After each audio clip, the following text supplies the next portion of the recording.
Hi, I'm Michael Johnson, and you're watching the Forge TV's SU election coverage. First of all, we've got the debate of Education Officer, and we are joined with Savannah, Lauren, and Ella. First of all, I'm going to start off with a general question to you all. What do you view the purpose of this role as being, and what do you think makes a good education officer? So, Ella, would you care to start? So, obviously, I think education officer is so important. It's education is the reason we come to uni. I think a good education officer has to be involved, and they have to be relatable, and I think they need to be someone who students feel comfortable contacting. So I know Ellie at the minute, I think she's a fantastic education officer, but I think officers in general aren't as approachable as I personally would like them to be. I think, there's a distance that doesn't necessarily need to be there because it's our job to represent the student body. Could you repeat the first bit of the question? Sorry. I was just sorry. That's my bad. What do you view of the purpose of this role as being? Okay. What is the purpose of the education officer? So I think it's to represent the best interests of students in terms of education. So we need to defend them when things to do with their degrees don't necessarily go to plan. So obviously a big thing this year is COVID. We need to get better mitigation because that's something that at the minute, in my opinion at least, I don't think what we have at the minute is good enough. I think we need to be really kind of involved in looking at how the assessments are working, and I think there's some really valuable lessons to be learned from online learning that can translate into in-person teaching when hopefully that soon resumes. But yeah, I think the purpose of this role is multifaceted. So as education officer, we need someone who's going to stick up for the rights of students when it comes to assessment, when it comes to a safety net, when it comes to the general treatment of students by our university. But also I also believe that it's partially a political role as well, because essentially what's been happening this past year is that students haven't been treated right by a university, especially when it comes to educational matters.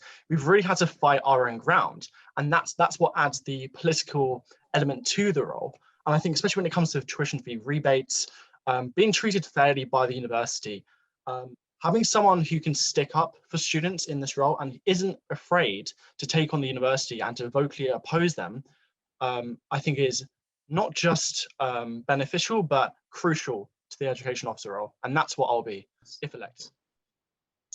Lauren, do you want to go next? Yeah, sure. I think that the purpose of the education officer really is to enable students to learn as best they can without having these any initial additional barriers in place. It's not been a great day for words. I apologize now. I think a good education officer is able to listen to students so they don't tend to. So for example, coming in from a humanities background, I won't really know much about engineering or maths. But as education officer, I need to be able to sit down and listen to people from those departments and actually take on board what they want without kind of pushing my preformed agenda on them, if you will. But they also need to be quite forceful with the uni at times. I found that on every kind of committee I sit on, or we're really good at talking about things, but when it comes to actually needing change for students, it's either the department or the faculty will say, well, the university can't do this. Or even speaking with people higher up, it's like, well, the university doesn't do it this way. But to be a good education officer, that shouldn't be a barrier. You need to push through that, I think. Yeah, I mean, I totally agree with both girls, because firstly, obviously, I'd say the purpose of education officer is making sure that we do everything we can to ensure students can fulfill the academic potential, essentially. Obviously, it's in the name, we're here to get a good education, but with education comes a lot more than just the degree itself, if that makes sense. It's a whole experience. And I know a lot of people's experiences of university has been compromised this year. People were already complaining about fees before, much less now when like everything's kind of online and a bit less quality, but we'll get to that later. And like what a good education officer, I'd say, I think Lauren basically said what I was going to say, which is a good listener, and just ensuring, to kind of touch on what Ella said further to that, it's because I realize a lot of students are underrepresented in getting their voices heard, or even a lot of people still don't really know what the officers are or what they do, which is, I want to say it's concerning, but I don't really think it's on their part. It's like, you know, there's obviously a lot more to them putting your face on the SU building, which I think we have a big role in making sure we fulfill that essentially. Right, nice. So I'm going to go over to Lauren. Your manifesto notes that the establishment of a university-wide, you want a standard for personal tutors. Ideally, what kind of standards would you like to hold personal tutors to? So the reason that this kind of came to my attention was we had a faculty meeting in which someone from engineering popped in to talk about sustainability and said that people in engineering have meetings with their personal tutors, you know, once every couple of weeks, once a month maybe. And obviously that will depend on the personal tutor as well. But coming from humanities, I've had 5 personal tutors in 4 years. My personal tutors have never known my name, even if I send them emails. And so I think if you kind of get into the topic of talking about welfare and how we can support students at a departmental level, their personal tutor's meant to be there, either for welfare, academic questions, whatever it is. And so really, I think the standard I just want to hold them to is that they're actually being used for students, as opposed to just kind of being there so the university can say that, oh, well, you have this person to go to. But they rarely do anything and they don't actually know who you are. Yeah, that's great. Can I just say something? Oh, sorry, do you have a question? I was just going to say, in relation to the question, I kind of agreed with Lauren's whole stance of, you know, a standard being set, but mine was more in the direction of a lot of students have spoke about the lack of consistency. There's not really a consensus sometimes within departments about what is expected of them. So one tutor will say this, another will say that, and sometimes they're on the same module. And so then it's already crazy having so many deadlines and so on under these conditions, but then not knowing what you need to do, or at least thinking you knew what you need to do, and then it's not good enough. And then not having the safety net, it's a lot basically, and I think it needs to be rectified. Especially, sorry, Ella, you go.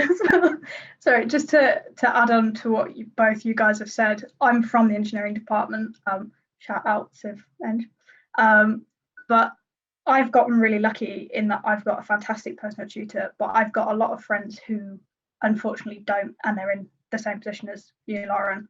I think it's a fantastic idea to have a standard that's set for every personal tutor, and I guess in extension every staff member.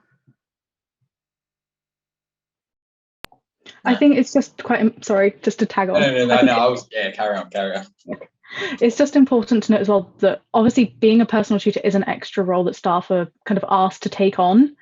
And so I was speaking to a lecturer and he was saying that it's like 40% teaching, 40% kind of researching their topics, and then 20% admin. So if being a personal tutor is part of that 20%, you know, it's a voluntary role. Personal tutors shouldn't be put kind of stepping up to this if they're unable to, because at the end of the day, it's the students that suffer.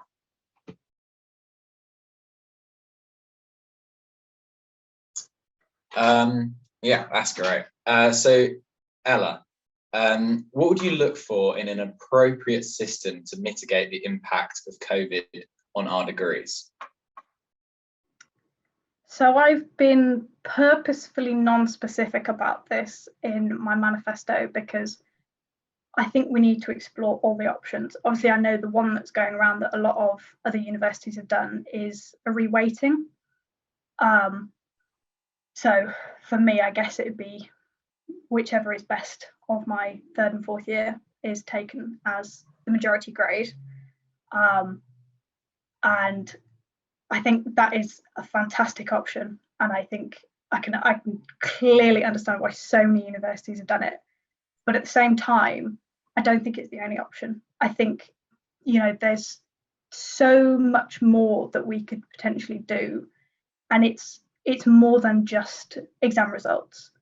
It's look at how we scale results. It's, you know, moderation, and I think there's so many options of protecting the student body. I think we can be specific with departments, because obviously my department's going to work completely different to, say, Lauren or Savannah's. And I think we need to lean into those differences and create something that necessarily is not the same for the entire university, but will protect all students equally. But we need to explore all the options. Does anyone else have anything to say about that? Yeah, I was going to say that I agree with Ella fully in that sense. And it was just, obviously we spoke about like consistency within departments, but also I think there's some things that aren't really friendly, and then with COVID on top are even worse. So for example, modules where you're only assessed it's graded through one assessment. I'd love to like get rid of those if possible, but obviously me saying that now, like I need to make sure if voted in, that's actually possible. But some of these policies, they're not very friendly when in regard to like students' mental health as well. So I think I have genuinely met students who they've only really had the option of a week's extension or defer the whole year. And it's like, oh my gosh, surely there's like some kind of middle ground where, you know, you're bearing in mind holistic basically is what I'm looking for, more holistic approach to marking. And yeah, I think I forgot the last point I was going to say, hopefully it'll come. Oh, essentially, I think your point about it being across different departments, very different, is important, because sometimes we just say we need consistency, but that doesn't mean anything. Like, it doesn't mean the same thing like when I'm from a politics department and then like for engineering students, for example. And so like, that's why I kind of had the idea of these inclusions committees, because hopefully you can get student voices to be heard specific to their department, because it's not going to be the same across the board. And I don't know the answers without listening to students themselves.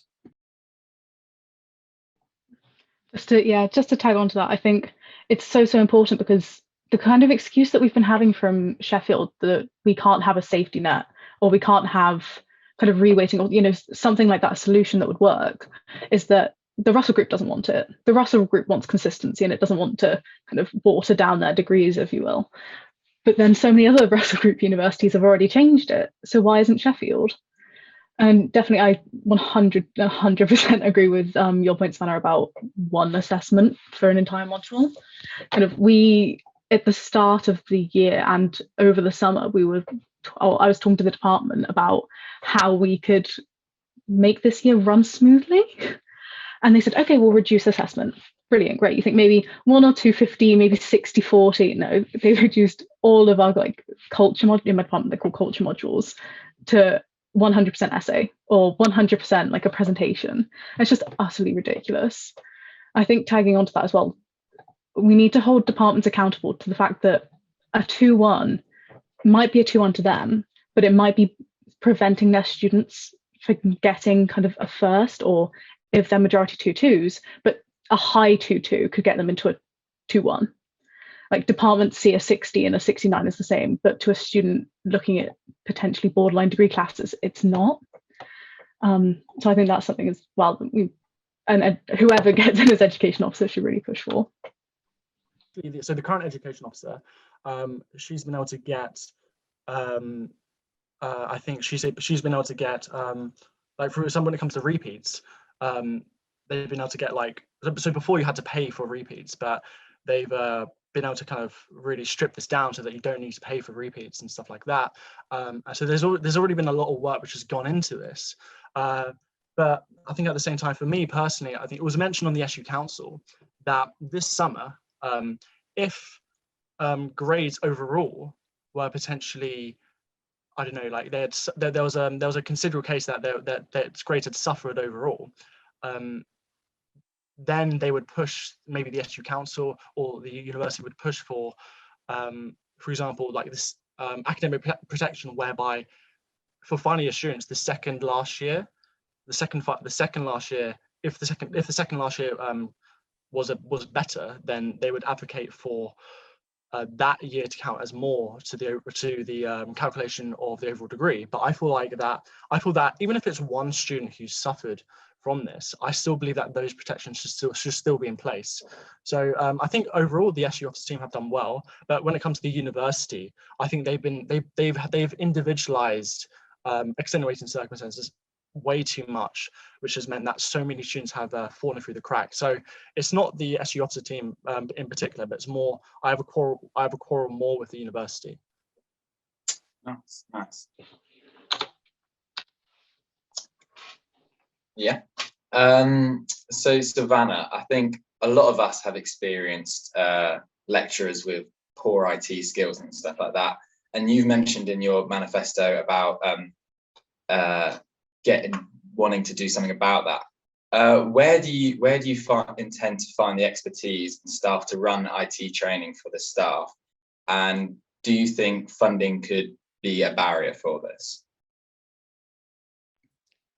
Yeah, thanks for asking that. I think it's because I heard about Elevate, for example, and so something the university's kind of already put in place to address staff difficulties when it comes to teaching and etc.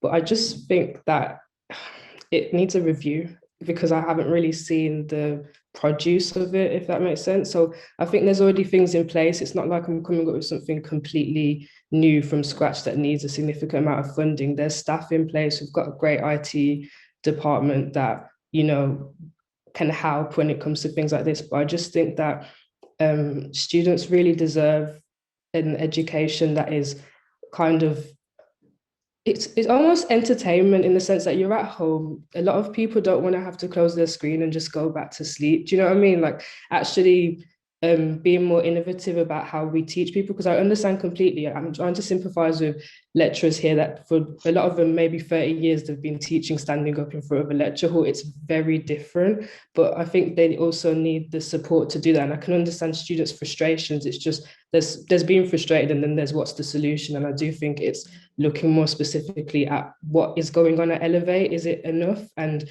is it what students actually want? Like, are we hearing how students like to be taught? Is a PowerPoint slide enough? And I think I didn't get to mention this specifically because word count, but you know, even if we can look into things in the past that were kind of dismissed, like I remember in first year sitting on the SU council, and there's a lot about subtitles. I haven't seen anything. And so I think that now that we know we can do things online, things that obviously need, you know, subtitles, that's a lot easier to do online. Hopefully we can, you know, be more innovative basically about how we go about learning and teaching. Great. So this is a question to all of you. How do you intend to use your role to tackle persisting inequalities between white and ethnic minority students? Does Lauren, do you want to start?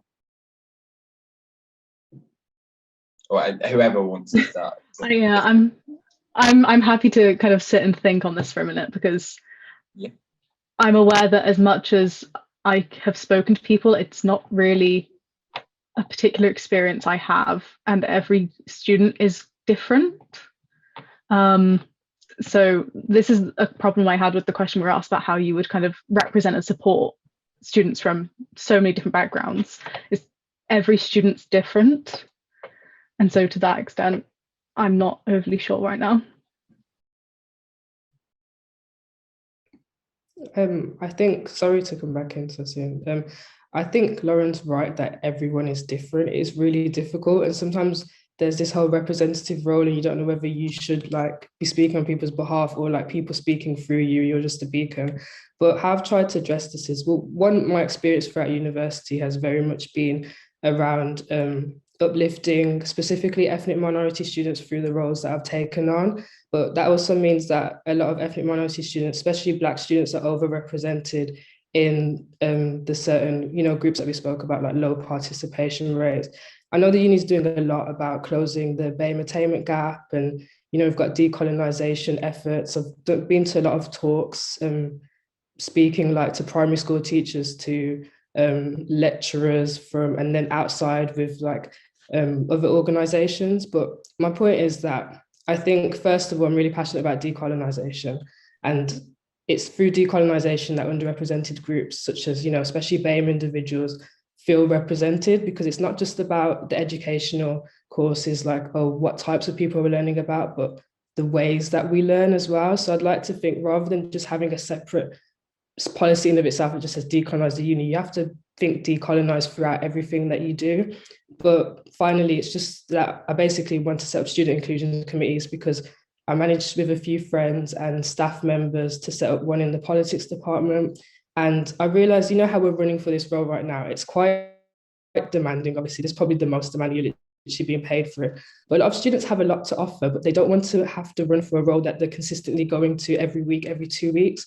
So the point of these committees would be students who generally have something to say, something to offer that's specific to their department, but they'll be here accredited, but it'll only be like 4 times in a year, so 2 times per semester. And it's basically to get the ideas out there, whether you're I've spoken a lot about ethnic minority individuals, but it was a lot about disabled students that are concerned about us not talking enough about pronouns. So it's been awkward when staff don't know how to react to when they bring it up.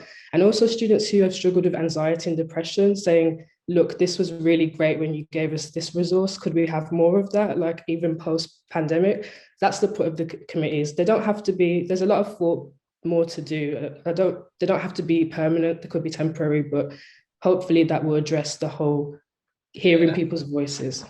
So that's cool. No, sorry, I was only cutting you off because I wanted to give everyone time, but that was very good. That's what you're saying. Ella, do you have anything to say about that? Yeah, so I completely agree with both of you. I think every student's experience is different, and I think we need to be really careful about catering to that.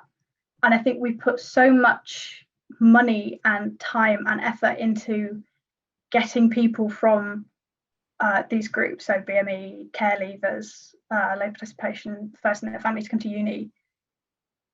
Coming to uni in the first place, we need to put an equal amount of effort, at absolute least, we need to put an equal amount of effort into getting them to stay, because I know dropout rates in those groups are a lot higher.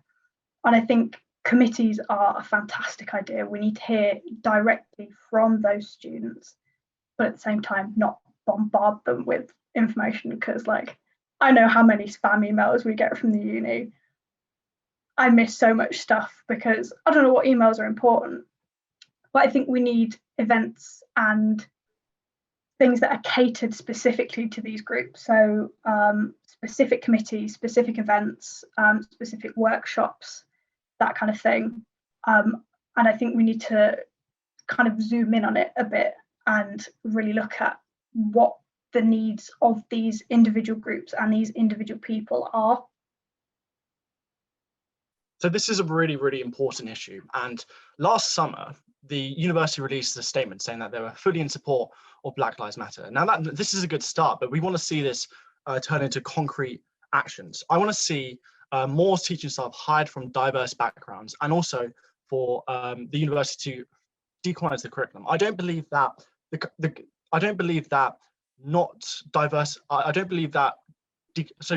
the curriculum is very, very important, but if they don't also hire teaching staff from diverse backgrounds to do so, then I feel like it's like a token statement. Like there needs to be real structural change to our university. And obviously, being a white person, I don't have that experience of racism growing up. So as education officer, I'd be very willing to kind of give the platform to BME students and to allow them to express their concerns with the university, kind of being like using my position of responsibility to really give them the platform to try and make change. May I just jump in very briefly to kind of come back? I think ultimately it is all about tailoring it to the specific group, right? So if we're going to talk about students from Black or minority ethnic backgrounds, they're not going to want to hear the same conversation or speak to the same people that someone for like a working class student, first gen, or a care leaver, you know, they're going to have different concerns. But ultimately as well, I think with committees is they're really good for talking and getting conversations going. And I know a lot of departments have them. Like my department only started one 2 months ago, which is probably thanks to you, honestly, Savannah. But ultimately, it comes back to the university where students are yelling at the university that this is what they want, but the university isn't doing anything. And I think that's where, as an education officer, you would come in. Sorry, can I just add something? I think you're completely right. And that was the key thing we said. We said, if we're going to do this committee thing, yeah, because initially it was just race-based because of the kind of not being quite concerned about the lack of talk about what happened after BLM. And then it kind of expanded to like different underrepresented groups. And essentially our big word was action, action, action. So the first 2 sessions have been about getting everything out there, what we actually have concerns about. This semester has very much been getting in experts, because decolonization is so tough when lecturers have spent 30 years studying something, a way of thinking that is not decolonized. So I can't expect lecturers to be experts. It does mean in the future looking to take on different staff, which is another issue, because a lot of teachers have been cut. And so that's a concern. That's why it's a long-term effort, but hopefully we can hear people's voices in the meantime, if that makes sense. Okay, so thank you for all them answers. So for a last question, in 30 seconds, so a brief explanation, why should students of Sheffield vote for you as education officer? Does anyone want to start? I'm gonna have to pick on someone, sorry. Savannah, I know you just spoke, but Savannah, can you go? Okay, sure. I think students should vote for me because my whole campaign is very much about taking back control of our futures. I feel like a lot of us have felt like we haven't had control over what's happened to us, when I want to show people that you can take control. I can put things in place that you can control and, you know, get back on track towards, even if it's not what you thought you were going to be doing a year ago, that whatever you're doing now, you're going to be more than satisfied with.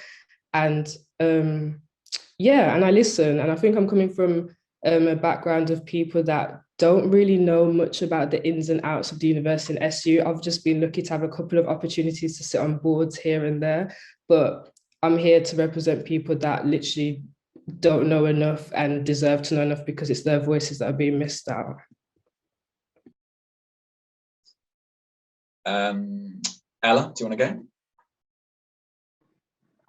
So I think students should vote for me because I am so passionate about this. I'm an academic rep now for the first time this year, and I have worked so hard to make sure that my cohort have the absolute best experience that they can, and I really want that for every student in Sheffield. This year has been awful for so many people, and I think my policies could help, and they can be in place for September. The vast majority can be in place for September, and I want every single student to feel heard and to feel involved and to feel like they matter, because we've been forgotten and ignored at every turn this year by the university, by the government, by our departments. We have to take that power back. We deserve it. We're paying enough to be here. It's, you know, it's so important that every student feels comfortable and safe, and that they deserve to be here. We all deserve to be here, but people need to feel that way. Just because of the 30 seconds. Sorry about that. Lauren, same question.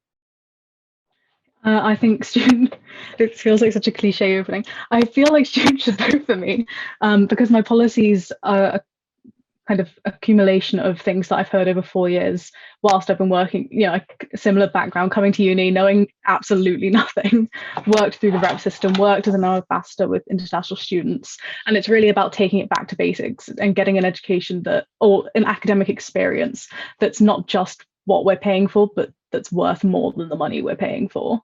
You know, it's not just money, it's our time, it's our lives. And I think particularly going forward, the way the university is currently running just can't continue. I'm willing to be radical. When it comes to tuition fee rebates, we can't just say, I can't just say I want to reduce tuition fees, because obviously I don't have the power to do that. What I do have the power to do is take a different approach, to be radical, and also to not just to have an SU, to put the union back into the SU, whereby the university doesn't just have our support by default, but only has our support by treating students fairly. And one way I can do this, for example, to lower tuition fees, is to stage protests on open days, and if necessary, definitely support tuition fee strike action nationwide. Because the only way we can do this is actually by playing hardball with the university, not kowtowing to their interests. We really need to stand up for ourselves. And as education officer, I will do just that. So this was your education officers, the candidates. Vote for who you want to be your next education officer. Back to the pundits. Thanks, Michael. This is Alex, and we're here with two pundits, Amanda and Oliver. We're going to talk about the first of the SU election officers debates for the education officer. So all the candidates talked about how they would use the education officer role to tackle inequalities between white and ethnic minority students. Oliver, we'll start with you. What did you think of their responses to that question? Well, with the three candidates, they were all very much, they had an agenda. They knew exactly what they wanted to say about this. And I think it was clear with all of them that they saw that inequalities is a huge issue that needs to be discussed, not just in their role, but in the wider Sheffield community. And again, relating that back to education. And I just thought that both Lauren and Savannah, those two in particular, they had more of an aggressive, because that's one word, a strong-minded opinion to make positive change in the education sphere. And rather than Ella, I do believe she did seem a little bit more wishy-washy. It just felt like she was agreeing more with Lauren and Savannah, especially on the fact that they said that there's a lack of consistency, for instance. That's what Savannah said. But it does feel that they all had the same ideals, and it's nice to see, even though obviously they're all competing against each other in this debate, that they all had a very similar mindset when it came to inequalities in education. Yeah, Amanda, as Oliver said, it's a hugely important issue. Were there any points that you thought the candidates made well? I just think, well, I do agree with what Oliver just said there, and with the current issues and situations and things like that. I think it's very nice to see our candidates want to give that voice to students from underprivileged communities and things like that. It's being part of the BAME community, such as myself. It's just very relieving and nice to see that, but yeah, I think it went pretty good. Sorry about that. But yeah, I think it went pretty well. Yeah. Yeah, well, obviously what that Savannah is one of the... said, actually. Oh, go ahead. Sorry, can I just go ahead, put Oliver. in on Yeah, that? sure. What Savannah said, thank you. What Savannah said actually is something which I wrote down, and I thought it was a really significant point that she made, especially to do with underrepresented communities, is that people, well, that's what she said anyway, people don't know what the education officers really do, especially in terms of representation. And she said that it is more than your face on the SU building. And she says that there's a lack of consistency across the board. And so I think it was very interesting that she pointed that out, because I do feel like the whole Sheffield community does realise that there maybe is a lack of consistency in terms of its messaging. But I think it's nice to see, especially Savannah and all of them, to be quite honest, making that point really clear throughout the whole debate. Yeah, they were all the candidates were quite clear on that. They need to, it's more about just having a face. Action is required on such an important issue. Another important issue that was raised by Ella was a need for greater COVID mitigation when it comes to university work and assessments for students. Amanda, is this something that Ella can feasibly change if she's elected? Well, judging from, the debate, I think she should be able to, just because, well, I do sort of agree with what Oliver just said, where Ella was a bit wishy-washy and things like that. But I do believe that she does have the right intentions. It's just her having to really put it into action. She knows, she's clear of that. She's clear of what she wants to do if she's elected. So I think it's like her intentions and things like that, her heart is in the right place. She just needs to put in all of that effort. And yeah, I think she should be able to do that.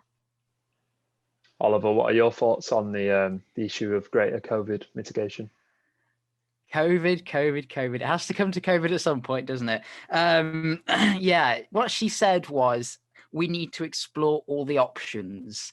To me, I don't want to be negative towards Ella because they are all great candidates, but that again does feel a little bit like she doesn't know what she wants to do to commit to securing our futures. You know what I mean? Because education is, they did say that education isn't all about the university experience, and it's not.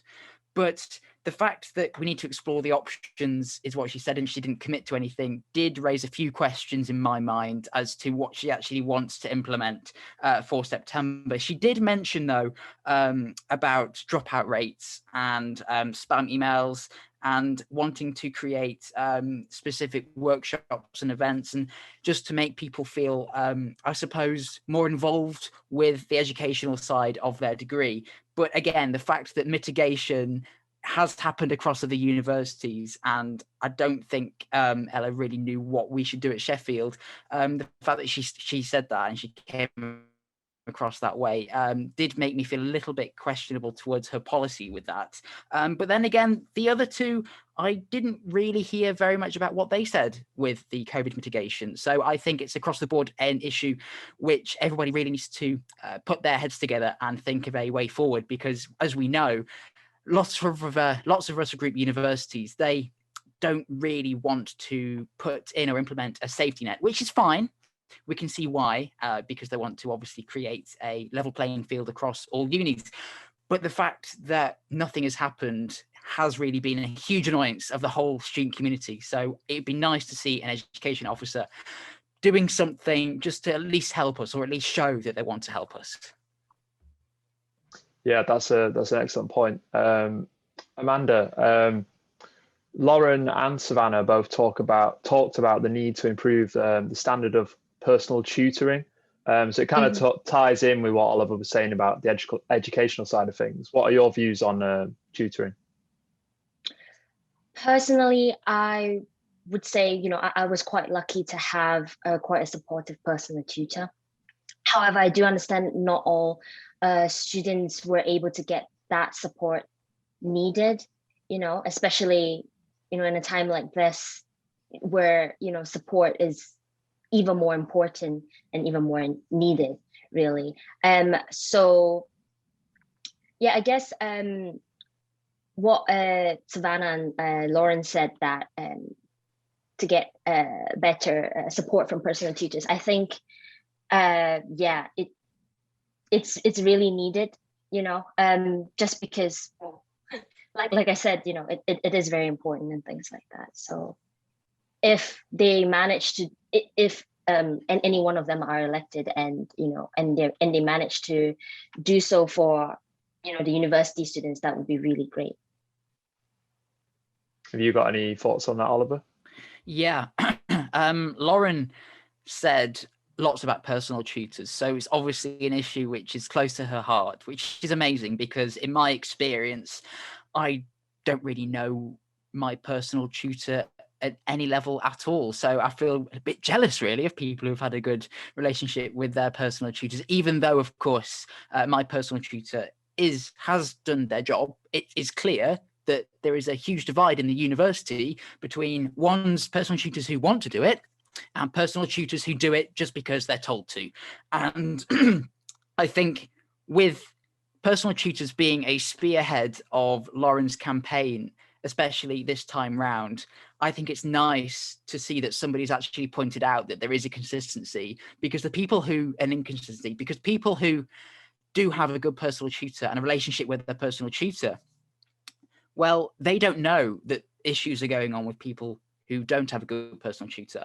But people who don't have a good personal tutor and don't have a relationship with them, well, it doesn't mean that they don't have a voice and they haven't expressed that to these people who have a good personal tutor, but it means that they don't have the support to, I don't know, have their CV backed up, for instance, because as we know, personal tutors do write things and pieces for when employers want to ask about their academic performance, for instance. So I think it is nice to see that Lauren's doing that, and it is all about creating the conversation at this point, but it'd be nice to implement a whole university-wide policy rather than just being, again, back to that word, wishy-washy around the whole uni.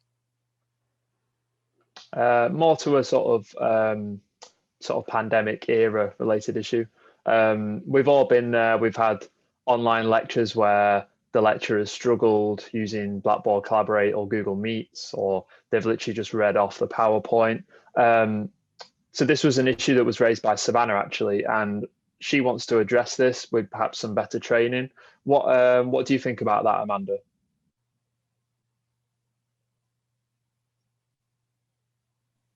Sorry about that. Okay. Yeah, if Savannah is able to get some training, to get the lecturers to have some training, and then to sort of improve the quality of delivering lectures and things like that, delivering materials, that would be really good. It's just that I would have some questions on how that would actually be done, like how it would actually be executed, and will it be done properly and things like that.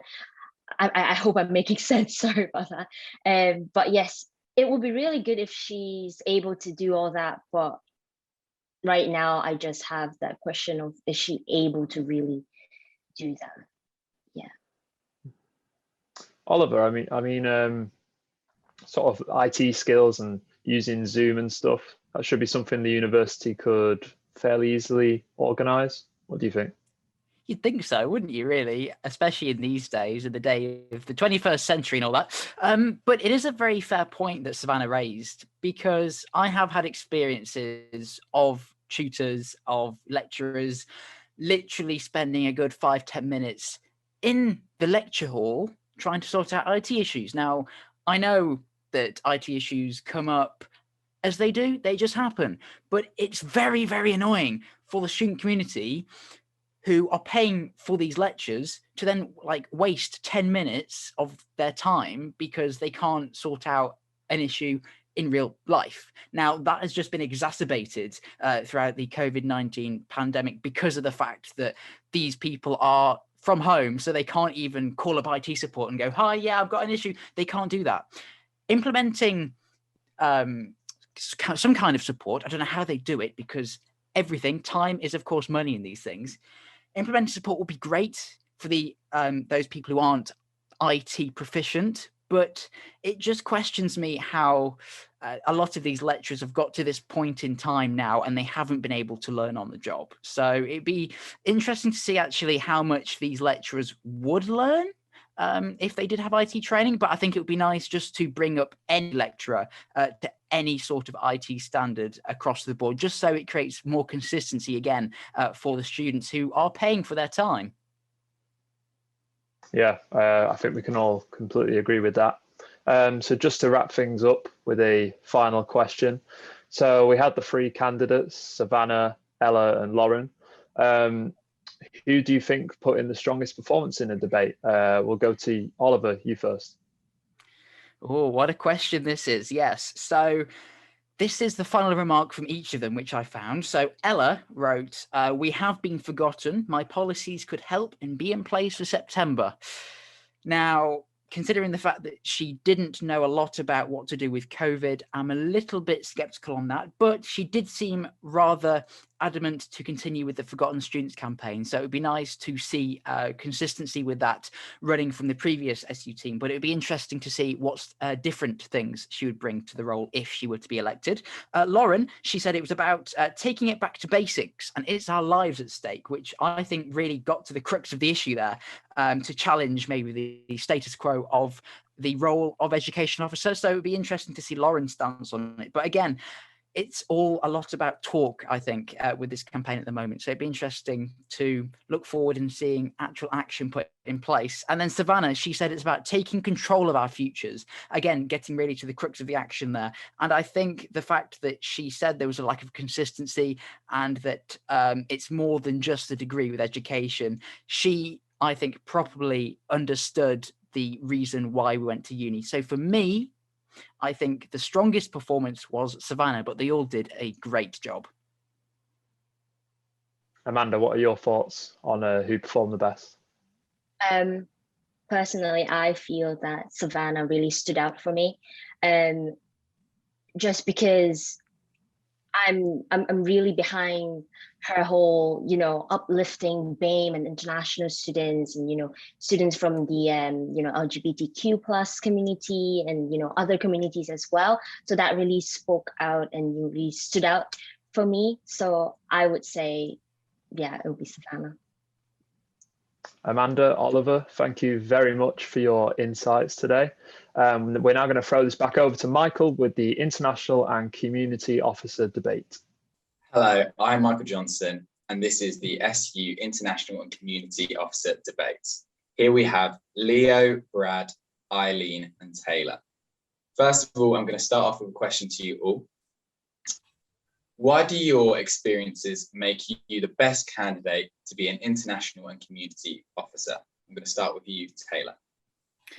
Hi, yeah, so I did my undergraduate here at Sheffield, and I'm now doing an MA in journalism.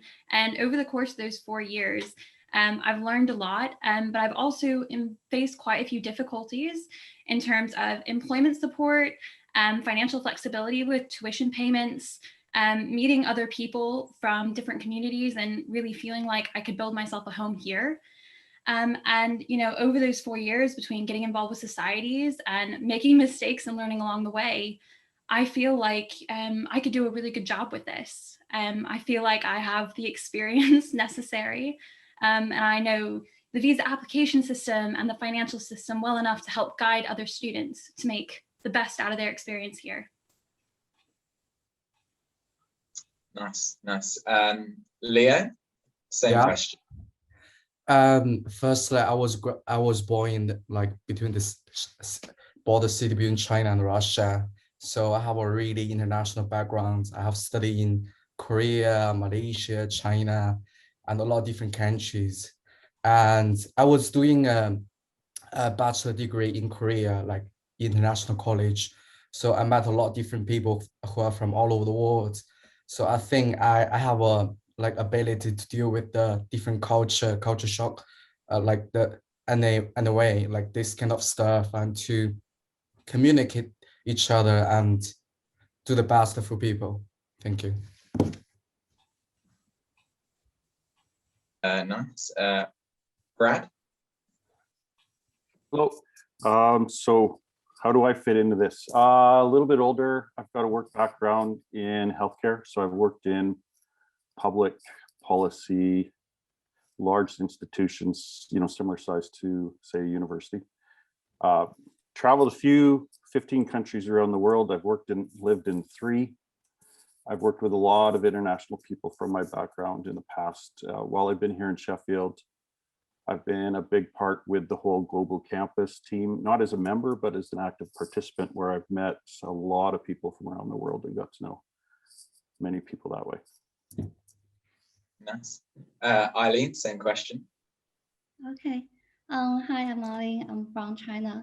And the first point I want to stress is I'm keen to cultural exchange, and I've already attended lots of international competition as a Go player, a kind of Chinese Go board game. Sorry.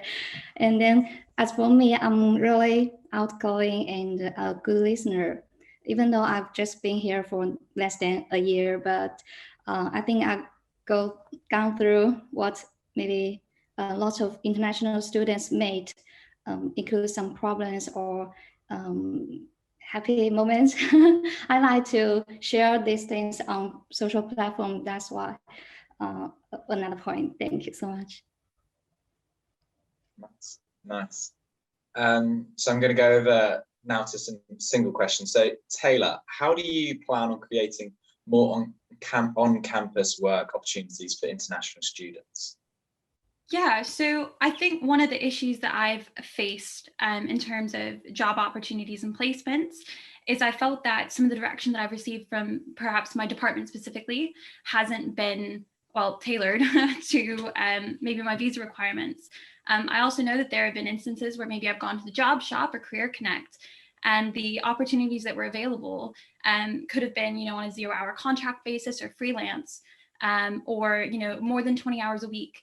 None of those things which international students are allowed to do. And so I think really what I'd be keen to do would be to highlight what is available for us and to make sure that there's a really clear system so that students aren't having to sift through loads and loads and loads of job sites to find what might work for them. I think I'd really like to highlight a situation where maybe there's, an individual trained at the job shop to deal with specifically with this situation. I know that there are also things like, residence life jobs that, to my knowledge, just don't work for international students due to visa restrictions. And I think that, maybe creating roles that allow students to be involved in the residence community in that way, to be an active participant, but that fits within those requirements would be really key. And I think it would benefit everybody. Nice. Leo, what skills, no, sorry, that's not the question I want to say. Sorry about that. What specific policies would you want to pursue and implement if you were elected as international and community officer? I believe one of the huge advantage of me is I do speak Chinese, I do speak Korean, a lot of different languages. And I think it will be really easy to communicate with other people. And I will do more cultural things if I will run for the international community officer. Like I will think about to do the language exchange, which I did in a bachelor university, and just like make more people try to communicate more and to study more different languages. I enjoy the different culture. Yeah, thank you. Brad, what specific policies would you enact to assist international students adjusting to student life in the United Kingdom?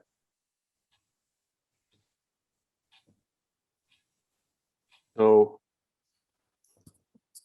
sorry about that, a little delay as I'm thinking. One of the problems that all four of us have this year is COVID's messed everything up. So our experience as master's students has not been what the normal is. But in saying that, there have been things that have happened. We've all had to go through isolation, sitting by ourselves, quarantine, not being able to get jobs. And we've lost a lot of the connections with each other. Now, there are some policies that are already in place that the university has, but one of the biggest concerns I've heard from international students is just their lack of awareness that we're not getting the information we need. So that'd be one of the first things I'd be looking at, is how do we get the channels in place once things sort of get back to normal, so that international students are aware of what is here, and then we can start from there developing better policies and more inclusive policies.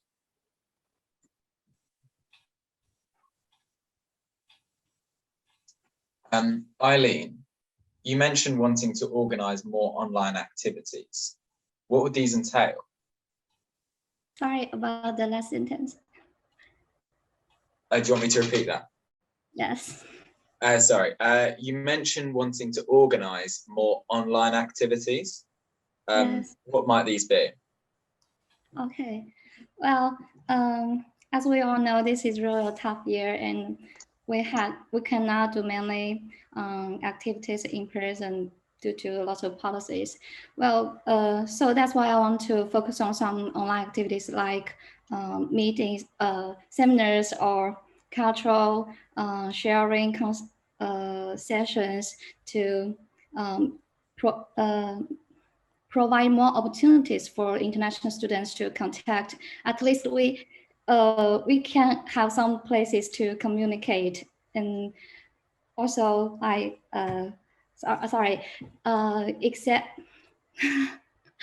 except for the cultural diversity communication, I also organize some online games like board game or card games. I think it's also helpful for us to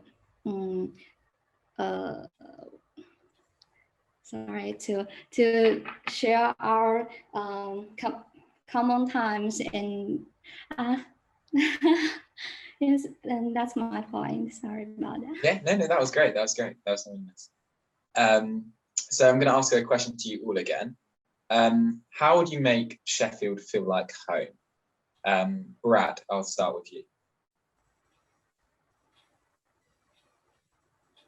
The first step in feeling like home is actually getting to know somebody. You know, that sense of community. We've all come from communities in our own countries. And that's one of the first things that international students, I think, look for. You first find somebody that, oh, you're from my country, that's similar experience. The next thing is, I'm missing food from home. You know, it's one of the common conversations many international students have is, okay, where are the restaurants, where are the stores? And that then you become a little family within your bigger family within the community. And then it's sharing those experiences, not just with other international students, but with the home students as well. And it's something we all do, even home students that go to another city in somewhere within the UK. It's, you know, finding those common connections, those common purposes. So it's to do that here, you have to have the space where the people can connect and make those connections. Leo, same question. Firstly, I didn't choose to live in the apartment, like student accommodation in Sheffield. I chose to live in the house. I feel house is more like home and can feel more warm here. And the secondly, like Brett said, food is really important, and I really like cooking. So I also know how to cook a lot of different cuisine.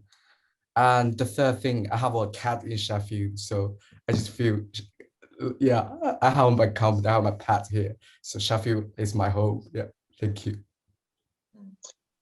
Just to follow that up, Leo. Yeah. As the officer, how do you think you could implement that about the cuisine and stuff? Then we can do a lot like international markets with a lot international, like we did in Sheffield International College. Like we cook a lot of different dishes and to sell it, to do fundraising and like different people to like try the different countries' food. Yeah. Nice. Taylor, same question about how would you make Sheffield feel like home? Yeah, so I have to completely agree. I think that forming those connections are just absolutely integral to feeling at home. But two of the policies that I'd really like to look at implementing to help students get to that place where they feel like it's their home. One, I'd like to look at maybe a home international student mentor scheme that allows the students not only to get to know students from their own country, but to build relationships with students from Britain as well.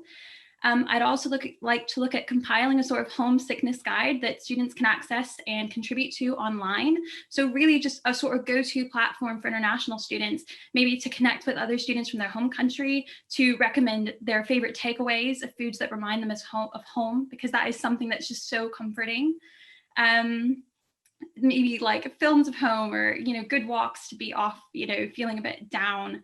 And then maybe also having some sort of well-being and support links on there as well. So I think really what's important is giving students that platform, not only to make those connections, but to feel like they have access to those things that are familiar to them in a new, strange environment. Nice. Eileen, the same question about making Sheffield feel like home. Okay, yes, I'm totally agreeing with Peter.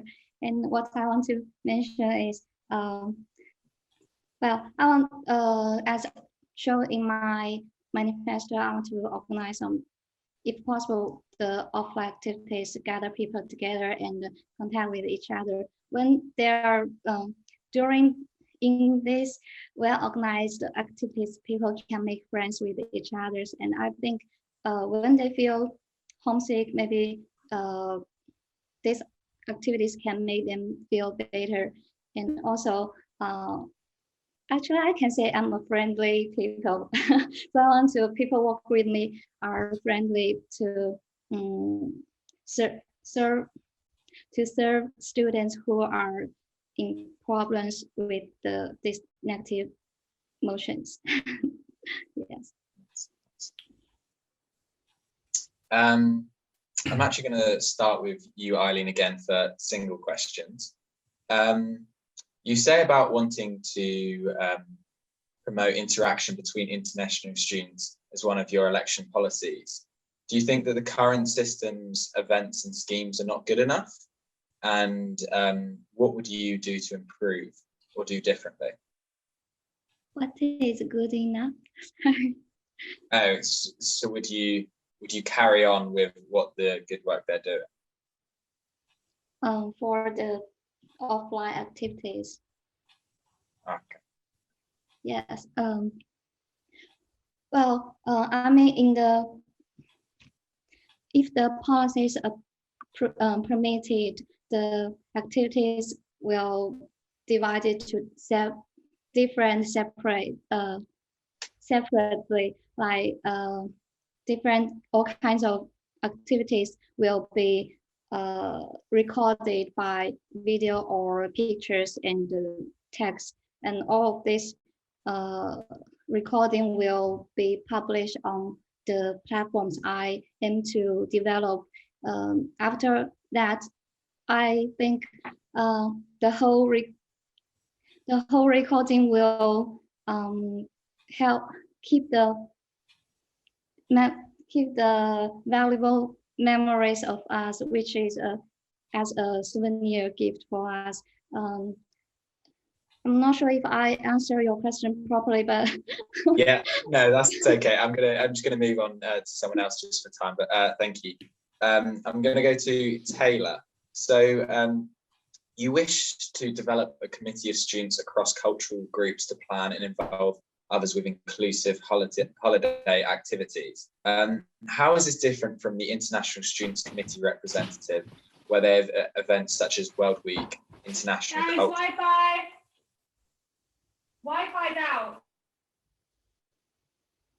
Are you back? I am. I'm really sorry. Our internet in our house is very hit and miss, and there's 5 of us here, so That's fine. downloading a film. It's stopped. It's good. Is it good now? Yeah. It's good. Oh, I'm no. sorry. Did I miss the question? Yeah. I'll ask the question again. Sorry, no, it's probably classic for Zoom debates. There's always going to be a few things that are going to go wrong. So Taylor, I was saying you wish to develop a committee of students across cultural groups to plan and involve others with inclusive holiday activities. How is this different from the International Students Committee representative, where they have events such as World Week, International Culture Evening? Yeah, so I think sometimes things like that can feel maybe a little bit daunting for students to get involved. And really what I'd like to offer students is a chance to say, right, here's something that you missed from home explicitly, right? Here's this one thing that you can have a chance to get involved in and share your own traditions, and that they can, come together and share in that. Because I think sometimes with larger committees and things, it can feel a bit scary to get involved. And I think, breaking it down a little bit and saying, look, here's this foundation that we're giving you that we want you to contribute to and come and build these friendships where you might not otherwise, where you might feel, just a bit overwhelmed by it. And so I think offering that sort of small step is still really, really valuable. And I think that you might attract people that might otherwise be put off by getting involved in a larger organization because there's not that big part of a representative committee, which is fantastic. I'm not saying it's not. It's a really valuable thing to be involved in. But I think really what I'd like to do with something like that is get the most students involved as possible who otherwise might feel a little bit alienated or a little bit put off by those things. Nice. I'm going to go over to Brad now. So if you were elected into the role of International and Community Officer, how do you plan on representing the international students?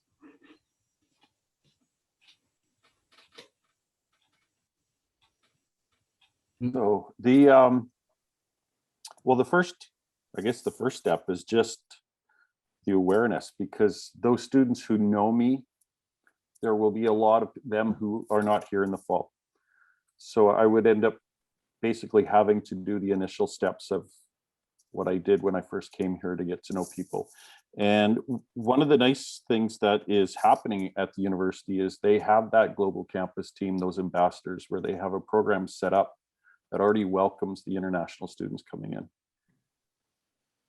And part of this role, as you know, the way the role was before this current change, as international student officer, they actually work with the global campus team and have regular meetings on at least a bi-monthly basis, if not weekly basis. So there is a connection in place to get to know the new students initially. As far as how to improve that, there is some social media presence that is there. However, there are platforms that are completely missed and opportunities that are missed. And some of those are very specific to regions of the world where there isn't the communication currently in place. And that's something that needs to get developed further so that when students are coming here, they're more aware. And that also applies, you know, to making sure that, because part of this role now with the change is also working with home students on the community side of things. So you can't focus on one group in particular when really this role has been expanded now to working with all 30,000 students that come to the university. So a lot of it is awareness beginning, and then just listening and going, okay, what's in place? What are the concerns people are bringing forward, and how do we go from there? And like I said before, you know, this has been a weird year. We don't know what normal is for those of us that have only been here for 1 year, and how do we go from there? It comes down to listening in the end and, you know, adapting. So Leo, you speak of having worked and been in lots of different countries. How do you think this specifically would help you for the role of the International and Community Officer?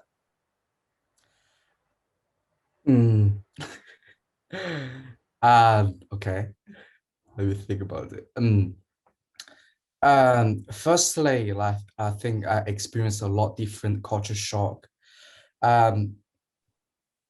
Like for example, I had one friend who are from Brazil, and she's always be late if we have some party or doing something like meeting, and I just feel this is so rude, like compared to my culture. Like if you go to somewhere, you can never be late. But after that, I just recognize that's the culture stuff. And if you just don't need to wait him or her, I just do it. So for me, I think I would just try to use my knowledge, use my experiences to like try to make more people to understand the culture shock and not have a lot of misunderstanding. Yeah, thank you. Nice. So I'm just going to have one last question for you all, and I want this to be brief, so it'll be 30 seconds. If you go too much over, I will cut you off. Why should the students of Sheffield University vote for you as their International and Community Officer? Eileen, can you start? I mean, the reasons why people will vote for me? Yeah, so why should they vote for you? Why should the students vote for you as their officer? Well, I think there are a lot of reasons. Firstly, forgive my ability in English. I have to admit that. Sorry about that, but I do have a lot of ideas. Except for includes the points in my manifesto. As for me, personally, I'm kind of very popular people during the whole lifetime, I guess. So I can understand. I can understand all kinds of different culture and people from different backgrounds. If you meet any problems, I like to hear and talk to you. I'm kind of a enthusiastic person. Yeah. Sorry, I'm going to have to cut you off that, but that all sounds great. Sorry about that. Taylor, why should the students vote for you? Hi. Yeah. I've gone through a lot of those issues. I've had to learn how to work through them myself. So I want to be there to support them through those things. I think I have clear policies that I can implement to help students move forward, be it home students, international students, a combination of the two. I really just want to be an advocate for the student voice, and I really want to help the SU become a place, or more of a place, where we can celebrate cultural diversity. And I want to help students to feel like it's their home. And I think that I have the policies and experience to do that. Great, thanks. Leah? Firstly, I'm a really friendly person, and I would like to experience the master year again, because this is really tough. So I would like to meet more friends and meet more people. That I will try my best to communicate Chinese people of international students with home students. Yeah, thank you. Brad? It comes down to one, experience, travel. My viewpoint is different because I am a mature student, so I have worked through some of these things, similar issues in other places. So I bring a little bit different package, a little bit different viewpoint. And my simple experience here is everyone that I've met, my new friends here from around the world. So I'm in a way doing the role already to a smaller degree. Great. Well, thank you all for your time. This has been your International and Community Officer candidates. Vote for who you want to be in the role. Back to the pundits. Hello, my name is Benji Holland and welcome to the punditry for the International and Community SU Officer role. We just had the debate and now we're going to go and look into it a bit deeper. I'm joined by Aaron, Tianzi and Liam. Hi guys, you all right? Awesome. Hi. So earlier today we had Leo, Brad, Eileen and Taylor all speak to us about their manifestos and what they want to bring to the role. Sadly, Sky Liu wasn't present, so we're not going to get a chance to talk about her. However, I just want to start you off with just a general question. I'm going to aim it at Aaron first. What sort of qualities do you think that an international and community officer needs? So I think what's most important for an international and community officer is to be approachable and be able to connect with multiple different communities here at the University of Sheffield, because we're very lucky that we're at a university where we've got a very diverse set of students and staff. So yeah, I think being approachable and being able to communicate with different people and different communities is most important for an international officer. Great. Tianzi, do you have anything to add? Yeah, I think one of the biggest problems with international students is the lack of awareness when it comes to new information, new events and new policies and proposals proposed by universities and other officers. So I think the most important factors I'm looking for when looking at all the candidates running for the international officer is the ability to build channels that can upon which messages can be heard. So it's basically conveying that kind of important information and message and bridge the gap between international students and home students. Perfect. So I'm going to go on to ask about Brad. So what struck me about Brad was the fact that he kept saying how he had so many connections, and I think that's great as an international officer. I mean, he had a background in healthcare. He studied in three different countries and was involved in the Global Campus team. He said he was part of that and used that. How do you think, I'm going to aim this at Liam, how do you think international students would benefit from being kept more in the loop? He spoke about awareness and sometimes international students can feel like they're a bit left out. How do you think, after what Brad said, that would help international students? So, as what Brad was saying, there is a lack of awareness sometimes when it comes to what is available at the university, and most importantly, he spoke about putting a channel in place that would make students not only aware of new things, but aware of what is already in place and what can help them. And having been a mature student himself, he's got a lot of first-hand experience with, you know, how an international student would feel, is well travelled, and overwhelmingly a lot of the candidates, including Brad himself, have spoken a lot about how communication is really, really important. Perfect. Aaron, do you have anything to add? No worries. Tansy? Yeah, just, as I mentioned very early on, I think communication is really the fundamental skills that I'm looking for when it comes to international and community officer. I think one thing that's been mentioned a lot of times among all the candidates is the fact that they lose many opportunities this year, in light of the current climate and, the difficulties in finding jobs and just to be able to meet new people. And I think that absence of real life experience really have prompted these candidates to want to raise new awareness or new events and to be able to kind of rearrange or let's say establish that link between universities and international communities. Perfect. And moving on to Leo now. He spoke about making Sheffield feel more homely for international students with things like international markets and specifically food as well. He's doing international relations. How would the fact that he's studied in so many different countries help him bring, I guess, a sense of sort of a different side to the role, I guess, because he's studied in so many different countries, that surely is beneficial to him. I'm going to ask Aaron.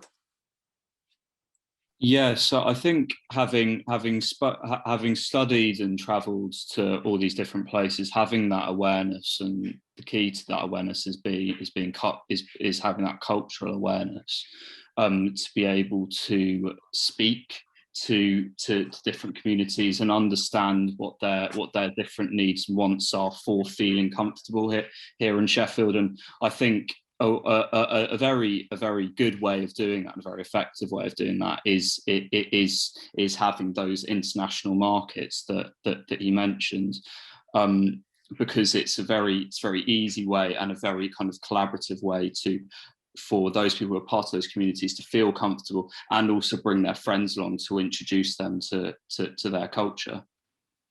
Perfect. Liam? Yeah, just to echo those points, I thought that food is a great way of experiencing and embracing culture. And I think it's a great idea to have a fundraising event, for example, to cook and sell that food. Great opportunity for international students to get involved, meet people, and really experience the city. He did mention that he chose to live in a student house rather than halls when he came to Sheffield. And that's because of the environment, making himself in a more comfortable and familiar environment rather than, halls can be quite overwhelming and daunting. And as well as he mentioned having a cat too, perhaps to comfort him as well. Anything to add, Tansy? Perfect. So in the debate, quite a few specific policy ideas were set out, especially by Taylor. Now, she wanted to create a mentor system where you could almost buddy up an international student with a home student. How do you think that will make the transition easier for international students coming to Sheffield Uni? I'm going to start with Tansy this time. Yeah, I mean, it's very interesting that this year we have 4 very different candidates. Taylor is very policy oriented and Brad is very communication focused, and the rest of the Eileen and Leo, they're very activity focused. So I think in terms of Taylor, the policy that she raised, not only about the mental scheme with mentor and with the international students paired with a home student. In that way, that can help them to, kind of transition from a fresher student to someone who knows Sheffield a bit better. But I think I will also want to highlight the fact that she mentioned the situation where individuals may face constraints in applying for work because of their student visa status. Many companies, we know that they refrain from sponsor international students with skilled work visa because of the cost or all kind of other issues. And when these international students turn to the university, they find the opportunities available for them, for example, 0-hour contract and casual work, requires longer working hour than 20 hours, which is the maximum working hour allowed and guaranteed by a T4 visa. So this kind of, I think she really realized what's the biggest concern and issues that international students are facing right now. And that really helped us to stand out. Yeah, she did. She actually mentioned a international jobs fair as well, in addition to the normal one for international students. Liam, how do you think that will help the international students? Well, I think that not enough jobs in the area are tailored towards international students in particular. You come to a new country, you might not even be able to afford the living costs like many home students can't, but don't have the luxury of having jobs that are tailored towards you. And I thought a great idea was, starting off with the university, residence life, and making those jobs actually work within the visa restrictions, because at the minute they don't. And I thought it was a great way to enable international students have more opportunities and experience. A job is a way to experience life and within the city, and you can get to know the city a lot better. I thought that a way for community integration, which she's spoken a lot about, I thought the buddy system would work really well to enable a student to assimilate into the culture, get to know, because I think the easy thing that can happen is that students tend to form groups with what they're familiar with, and they won't go out of their comfort zone. So a mentoring system would be a very effective way of allowing an international student and a home student to go out of their comfort zone, experience new cultures, and see what they have in common and what's different. Perfect. Do you have anything to add, Aaron? Yeah, I just wanted to echo Liam's point there about the mentor scheme and how it can not just help international students become more familiar with living in Sheffield, but also for home students to not only come to Sheffield, come to a new city, come to a new university, and then also experience foreign cultures. And I think that certainly for me, only positives can come from that. Perfect. And there was a lot of people spoke about forming connections, and especially between home and international students. Now, Eileen promoted especially that, and she wanted to bring in events to keep the connection strong between home and international students. How do you think putting on events both online and in person would aid international students in building relationships and feeling more comfortable in Sheffield? Tianzi? Yeah, I think, from as far as I can tell, I think she's a very passionate candidate who, have all sorts of different ideas in terms of what kind of culture exchange events she want to, throw in the SU, maybe when situations is allowed. So as far as I can tell, I think, Eileen, she is exactly in the same positions as most of the international students who came to the UK at the first time, because she mentioned that she's only been here for less than a year. That can be seen as a disadvantage, but also an advantage. So as I mentioned before, she's exactly in the same positions as many other international students. They came to, they might be the first foreign country they've ever come to and study abroad. And it's also the very first place other than home to become home. So she understands the struggles and, difficulties people faced, maybe, when they first came to the country, maybe language barriers or culture shock.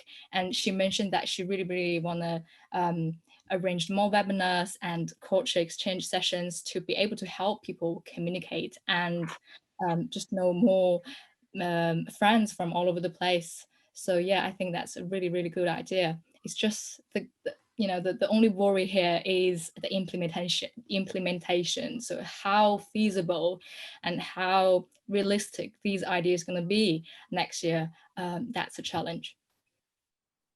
Perfect. Do you have anything to add, either Liam or Aaron?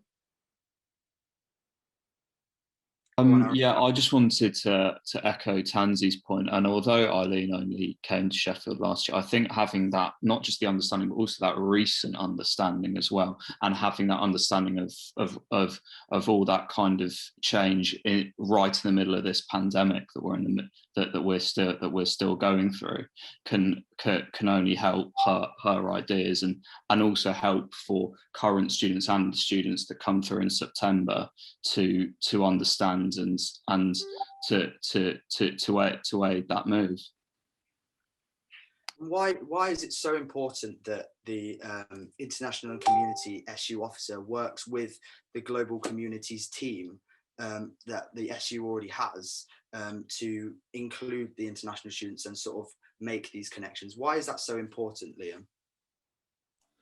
I think it's important to get to know what systems are currently in place, so that the transition between the two SU officers, obviously when they come into place, it's important that it's smooth and it stays consistent, and that they understand what international students really are needing and what they're looking for. I think it's also important that the officer is knowledgeable of what systems are in place, because, say for example, a student approaches them, talks about what's on offer to me, and if they didn't know what was there, then you'll be in a bit of a struggle. And that they need to be relatable, they need to have shared experiences, which I believe all the 4 candidates, even 5 that wasn't there, do. And yeah, that's pretty much it. Perfect. Aaron, do you have any extra qualities you think international officers should have? Tanzi? Yeah, just quickly adding a point. I mean, there's a very simple fact that there were so many good policies that's been proposed before, but some of these policies that went down to the drain, not because they were not good enough or not because they were not feasible, is simply because of the fact that international students don't know the existence of these policies. So as you just said, you know, it's really, really important that international community officers, they realize the importance of collaborating with the SU, maybe the job shop for offering more job opportunities and support, and collaborating with the university's global engagement department to be able to, you know, bridge that communication gap, which led to really low participation, low engagement in the past. Brilliant. Thank you very much for that, guys. So that was the punditry for the international and community SU officer role. I'm now going to go back to Michael for the last time. Thank you. Hi, I'm Michael Johnson, and this is Forge TV. Here we have got the Liberation Officer debates. Here we have with us Jordan, Jasmin, Shona, Wiktoria, and Clare. So I'm going to start off with a question to you all. This role has previously been called the Women's Officer, and less emphasis has been placed on the minorities aspect of the role. How will you work to improve this year? Jasmin, may you start? Hi. I think that it's a really welcome change, to be honest, that it's now more inclusive for a lot of different groups. I think that the women's officers in the past have done a good job of being quite inclusive, but obviously that has not been reflected in the title of the role. I think it's a really good move, but I do have some concerns about the title of the role. I think that I would never want to, if I were elected, I would never want to be the sort of white savior type. I would constantly want to listen to other lived experiences. And so I think the title of Liberation, I would never want to rate people, just facilitate the sort of change that we need to see in the university. But I do think it is a really welcome change from the women's officer to a more inclusive role. Shona, do you want to go next? Yeah, can you all hear me okay? Yeah. Fab. So personally, this is a change that I am so happy to see. We've been fighting for it in BME committee for years, basically. because it wasn't explicit, even though it was in the job role of women's officer, it just wasn't explicit, and it sort of felt that issues of BME students, disabled students, LGBTQ students were sort of being put slightly behind that front name of women's officer. And I think it's fantastic that they're now all being seen equally, and I've personally struggled to see myself represented in women's officers in the past, even though they have done a great job. But I hope that this encourages students from more liberation backgrounds to run, and I would personally love to see someone like myself who identifies with a lot of liberation groups in the role, because I think it's a long time coming. So yeah, I'm really excited about the change. Nice. Wiktoria? Hi, I hope you can hear me okay as well. Yeah. So I am really excited that this role has been changed, because women's officer name was kind of confusing. And of course, previous women's officer were doing amazing job. But like right now, even the name liberation officer helps so much more groups to identify with this, and people can see that they are properly represented at the uni finally. And when I was thinking about running for women's officer as well, but when I saw this role, I got so much more excited, because I used to talk to many of my friends last year, at the beginning of this year, that like many groups are not properly represented, and now this officer can do so much more for so many groups and can distribute all the actions and things equally. And I'm really excited for listening to all the groups and committees and societies to include all the people that are represented by the liberation officer. Nice. Claire, do you want to go next? Yeah, I think I'd kind of just start by seconding a couple of other people. I like the fact that I feel like it encourages you to focus on kind of the end goal of the liberation role, is to kind of achieve something at the end of it. This isn't just a position to kind of start talking to people about the issues. We need to actually like work and strive towards something tangible in the end. And yeah, just to kind of keep listening, it reminds you to keep listening to the intersectionality of the role. There's obviously intersectional identities are one of the biggest things that are coming up within kind of inclusion politics at the moment. And yeah, by having a more umbrella term across it all, we can definitely start to make sure we focus on intersectional identities. Nice. And lastly, Jordan. Yeah, I think I just mirror what the other candidates have kind of said. Obviously, if it was a women's officer role, I wouldn't have been able to apply last year. So it's amazing that I do have the opportunity, and the work that Shona and the BME committee and all the others have worked to actually create this. I think it's fantastic.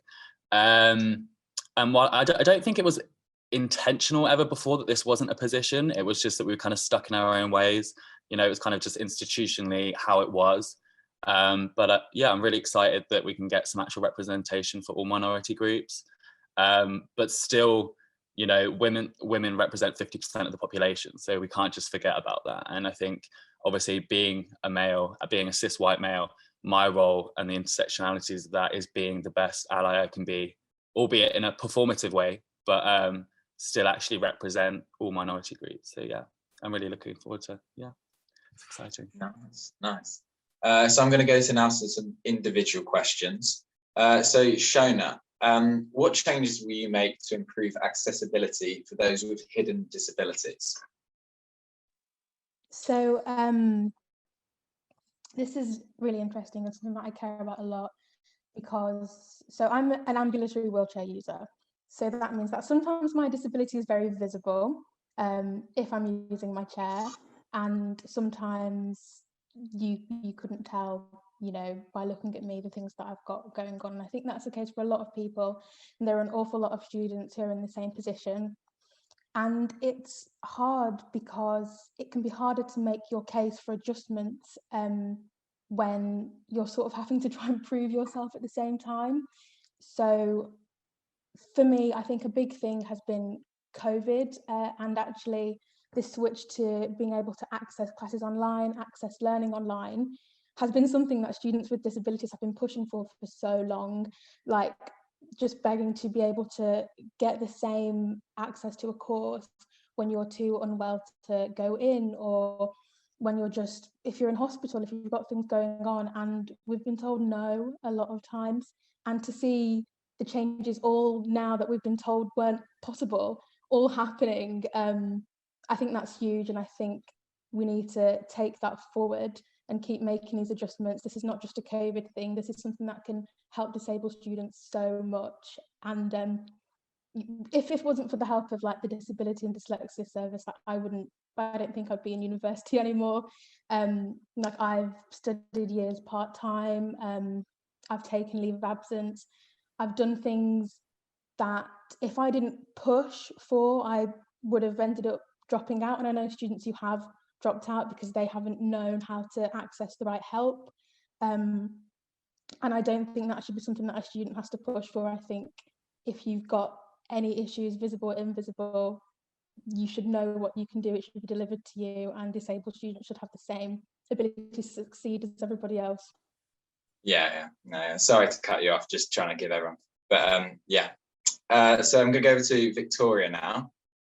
What measures will your walk home safe policy introduce, and how can you realistically introduce this policy outside of the SU? I didn't hear you properly. Did you ask about a walk home safe program? Yeah, sorry if I'm quiet. Okay. So I was asking about that, and I was asking how can it be realistic in outside of the SU? So I think that there is a large problem, especially it was highlighted recently, that many people don't feel safe while walking back home, especially at night. And of course, we had, when we didn't have COVID and there was a lot of partying, we have this bus that was supporting women in the night going back from SU. But I think that there is an initiative needed to help people to go back, even from the library when it's dark, or from further parts from the city, let's say even like West Street, like after the COVID, of course.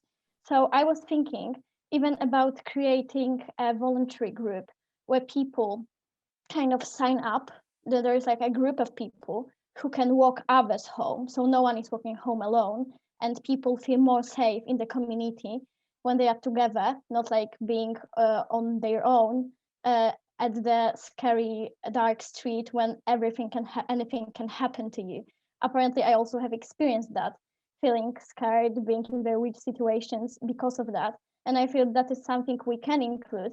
And as I am a member of Women's Committee right now, and we're discussing this at the beginning of this year, that it would be a good idea to make it like more voluntary, so many people kind of can decide to do it once a week or twice a week, just to help each other and create like a community that supports each other, and we then can solve the problems together. Yeah, that's great. That's great. I'm going to go over to Jordan now. So can you give us some examples of liberation movements you would like to spearhead? Yeah, so yeah, I specifically made that kind of a broad or kind of vague one there, because I think while I have some examples for maybe the groups that I belong to, so LGBTQ, disabled, dyslexia, and mature and postgrad students, there's obviously BAME and women who I don't. And I think as an ally, it's more important that I'm listening to what they want to do and kind of helping them and being a catalyst or a vessel for those ideas. But specifically, I'd like to continue with the work that I've been doing in increasing and sustaining LGBTQ participation in sport.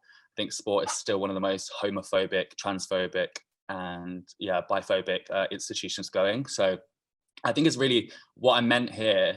While I might not be able to give specific examples without talking to the relevant representative committees, it's about pushing what we mean by liberation. You know, if I was elected, I'm representing these groups and identities, but how do we get involved in groups and communities where they still have very backwards or kind of traditional views, and where they want to keep the status quo, where they want things to remain the same? And for me, the last few years, that has been involved in sport. Obviously, I went for sports officer last year, but then kind of found that I got to the end point with what I could do there. But it doesn't mean that I don't want to kind of continue the work that I would do that. I would also continue the Our Bodies, Our Streets campaign and the Reclaim the Streets work that the women's officers have been doing. I think that's really important. There's been a really good campaign that the current women's officer, Lily, has been working on, the body neutrality campaign.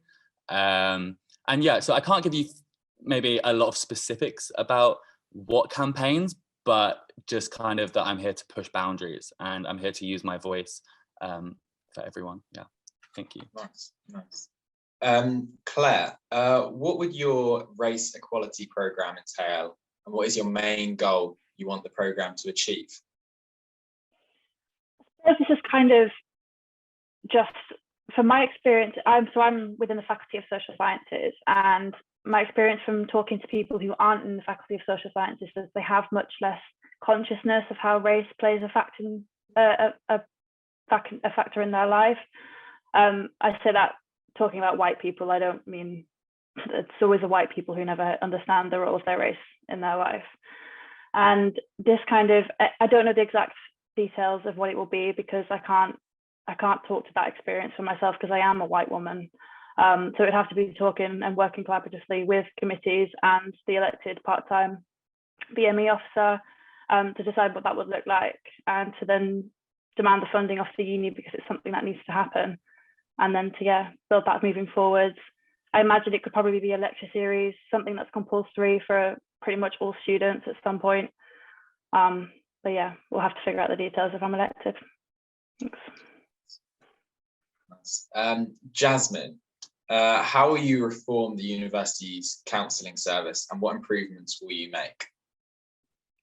So I'm personally a disabled woman, and I've found that accessing the university counselling service for actual support is extremely difficult. I have borderline personality disorder, and I found that when I went to the university counselling service, I was told I was too serious for the support that they offer.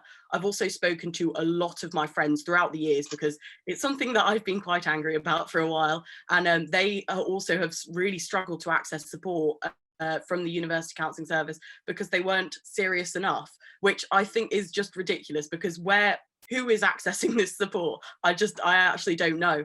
And I think that the main problem is the fact that we need to make sure that the staff in the university counselling service actually have the ability to help any sort of mental health disability issue. And I think that it's also absolutely vital that they all have training on how to sort of help people who face systematic barriers to university feel more comfortable and more welcome at university. And I think that this is, it's a big one, and I think it would be quite difficult, but I think that I'm ready to put full energy into it because especially the fact that after I tried to access the university counselling service, they referred me to the NHS, who referred me to someone else. And then the most help I've been given since being at university is I was offered a place on a course called What is BPD, which I already know because I have it. So I think that this is absolutely vital that we continue to reform the university counselling service and just question it in general because it needs revitalising. So what policy would you do to reform it, or would you just put attention onto it? I think I would look properly at the staff and their training within the establishment and see what they can and can't help with currently. I obviously don't know the intrinsics because I don't have access to that type of information, but I think that reforming what they can and can't help with, and also giving them specific training on being able to help those who are from underrepresented communities is the initial way I would go with it. I'm going to head over to George. Oh, sorry, no, was someone speaking? Sorry, yeah. I was just going to ask if we're allowed to pop in and say things at all. Or Yeah. So you can either, I think you can put your hand up on the Zoom, but and then when they finish speaking, you can say no, but like a debate, definitely. Sorry, go. Sorry, I don't know where the hand is, so I'll just use my actual hand. Yeah, that's good. like everything that you said about mental health services then like resonates so much, Jasmin. And we've currently been pushing this with BME committee, and we've managed to get the University Counselling Service and in collaboration with us to set up like a BME student support group, where it's like a counsellor facilitated group where BME underrepresented obviously students can go and specifically some issues, and from that we're hoping to collect a lot of data that shows people want to access counselling and want to be able to speak to counsellors who they feel that they can connect with, who they feel are not going to undermine their experience as a minority, etc. And I think that's going to be a really hard thing to reform, because there's so many like deep-rooted problems within the service, as you said. But I think like if it's something that we can tackle, any one of us who gets elected, I'm sure like it'll be a fantastic thing to do, and the counselling service needs to be able to offer some more help. Yeah, I think it's absolutely necessary at this point, because it's so hard to access mental health services for people who do and don't have disabilities. Like, I think that just the mental health crisis has reached a point where it's absolutely necessary that we reform it, especially because we can't get help on the NHS. So where are we supposed to get it from? So, yeah. And it's like, you know, the council can offer like the counselling service can offer like 6 or 12 sessions. I think that's the only 2 things they can do. And sometimes that's just not enough. You know, you get told you're too serious, and it's like, well, you need to help me. That's your job. Wiktoria, did you have one last thing to say about that? Yeah, very quickly. I really love this idea because last year I also has been in the situation, and exactly I was said that I'm too serious with PTSD to get any help from uni, and then I was trying to access it outside of uni, which for international students is especially hard to get it from NHS very quickly. So then pandemics happened, and I didn't receive almost at all any support, which is crazy how uni health service sometimes just says, no, it's too serious, but it's here to support students who experience mental health issues. So it should be challenged, definitely. Claire, you talk about the spreading out of deadlines across the semester. Do you think this is realistically achievable, considering the university departments are in control of setting deadlines? I think this is the thing with that is it wouldn't be coming from the SU directly. Like, it's not a policy I can implement on my own. It would be lobbying the departments to actually put students first. Like, with the rates of mental health pretty much across the board for the liberation groups are lower than amongst the general population. So it's something, and speaking with people that I know, having 3 deadlines within 10 days just isn't practical, especially for someone with mental health issues, trying to reach all those deadlines. Quite often people get stuck in a rut of working on one thing entirely until they've reached that deadline, and then they start working on the next thing. And all I've ever received back from the uni, and I know, again, people I've spoken to as well, is, well, you need to just manage your time better. That's not always possible for someone with other barriers in their life, like a mature student looking after their children. That's not something that can always be done. So it's kind of turning back to the university and appreciating that those restrictions on how the exam board functions, the maximum for 2-week extension, but it's time that something was done about it, because it is unfair on liberation groups who have higher rates of difficulties getting in their way. So apart from lobbying, what would you do about that? Would there be any policies that you would specifically try, or would it be just the lobbying then? I don't actually know much about how the SU's relationship with education runs.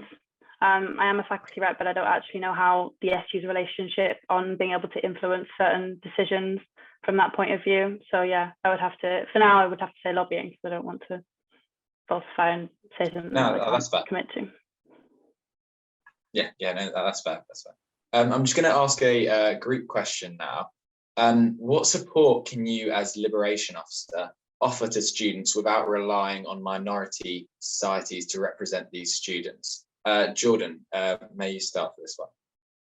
Yeah, really sorry about my internet connection off there. Sorry, could you just repeat the last bit of that question? Yeah. Oh, to be fair, I'll repeat the whole question. Don't worry about it. Like Zoom debates, there's always going to be a few things that go wrong. What support can you, as Liberation Officer, offer to students without relying on minority societies to represent students?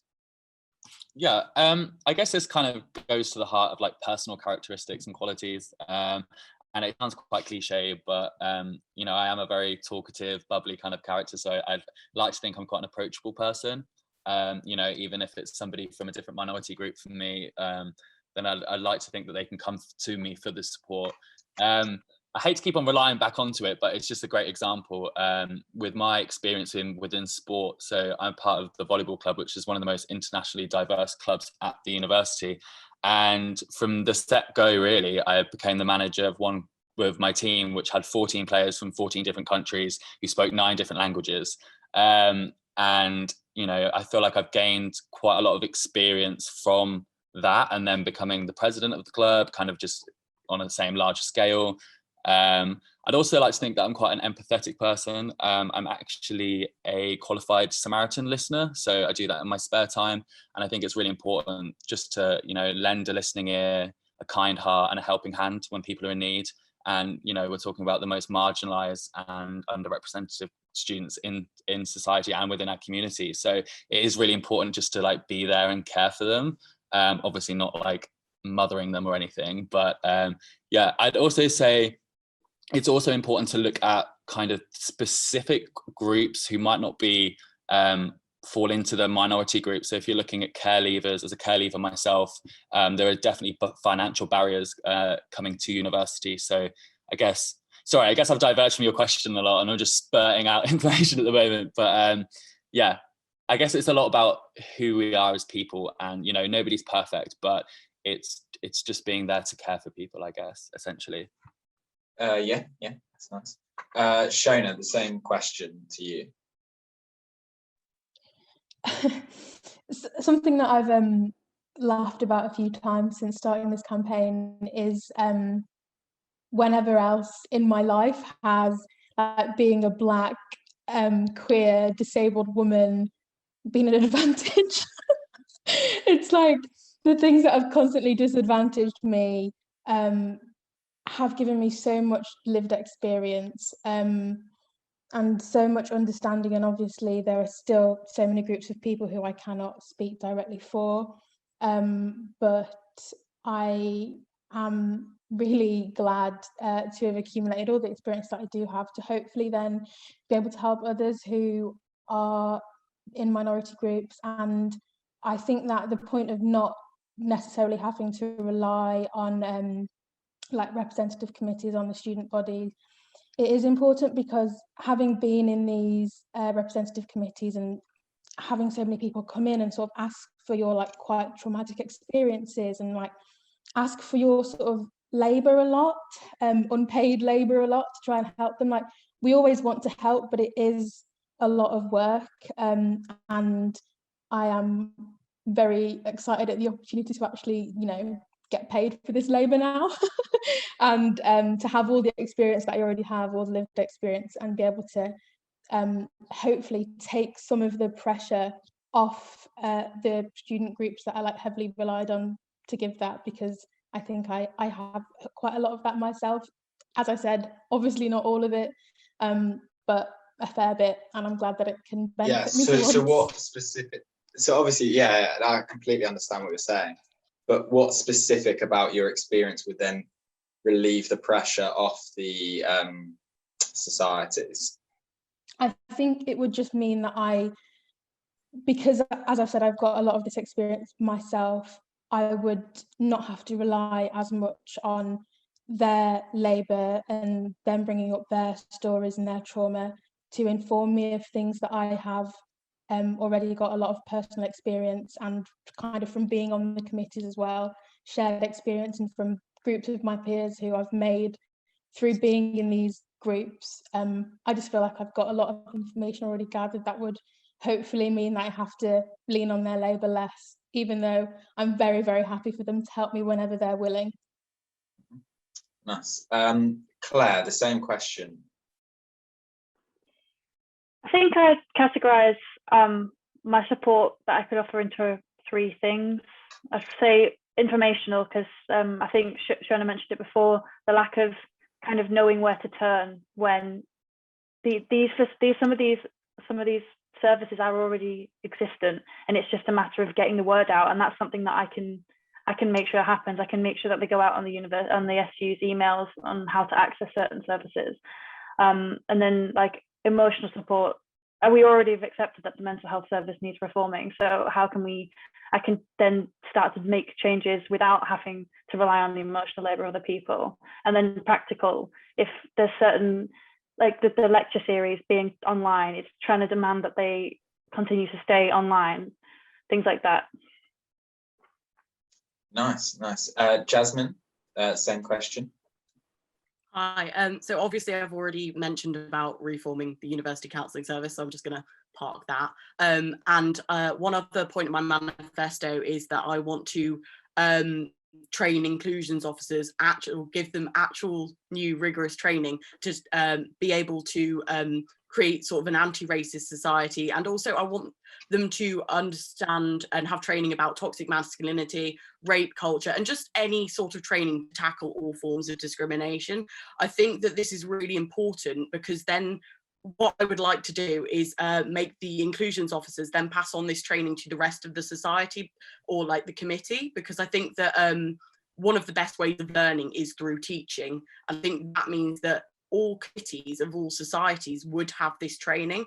And I think so people obviously spend a lot of time with their society, within their society. And I think having that sort of training would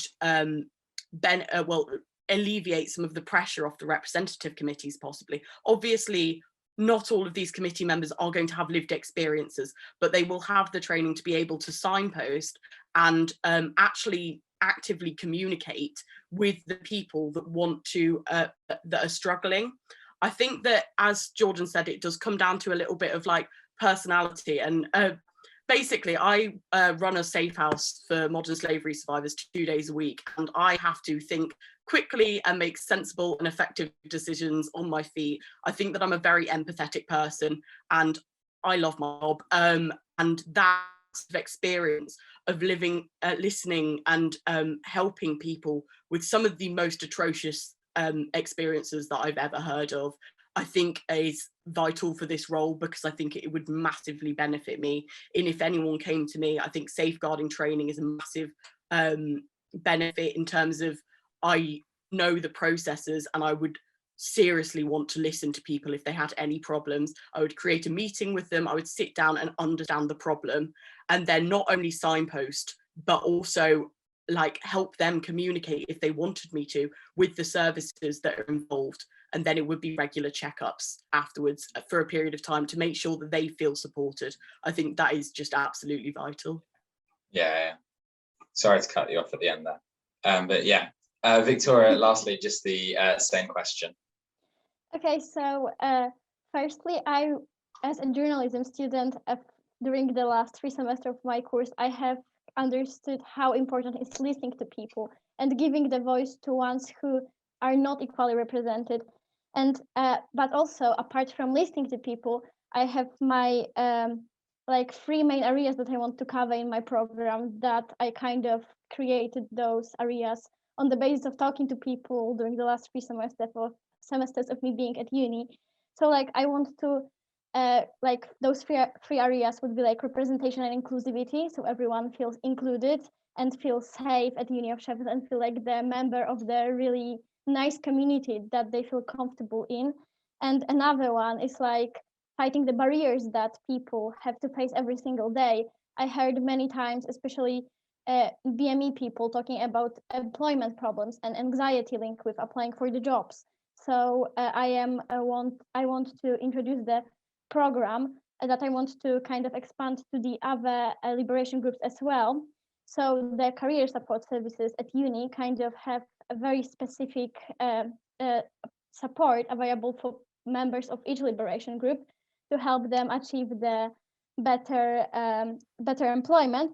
And the last one is, of course, well-being. As I said earlier, there's so many things that we have to do, especially the coronavirus pandemic has shown how much we kind of struggle with providing good mental health support, and many people are feeling anxious right now, and like NHS and uni health service will be kind of more overwhelmed, and that's why I think we need to kind of push that.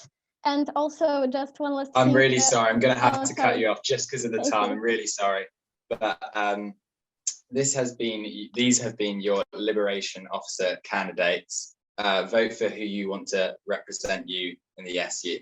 Thank you. Thank you, Michael. I'm joined here again on Punditry with Oliver Morgan and Amanda Sian. Hello, how are you? What did you think about that debate? Hello. Quite Hi. thrilling, weren't it? We'll jump right in to talk about Liberations Officer. Obviously, it's a bit of a new role this year. It's a bit jazzed up. It's got a bit of a new name in replacement of the Women's Officer role.